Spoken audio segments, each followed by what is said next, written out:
Mandal connection ఉంటే బాగుండేది.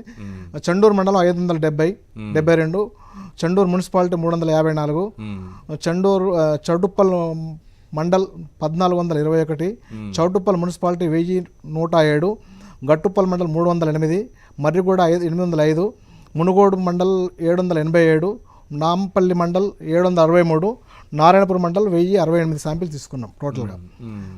వచ్చేసి మేము 25th నుంచి 28th వరకు కూడా సర్వే చేసాము ఒకటి.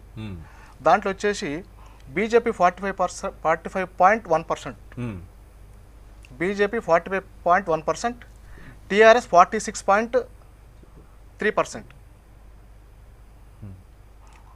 కాంగ్రెస్ 4.18%, నోటా 3.48%, అదర్స్ 0.93%. రింగ్ 2 పోల్ సర్వే ప్రకారం కాంగ్రెస్ అలియన్స్ సిపిఐ పార్టీకి 60 నుండి 62 సీట్లు,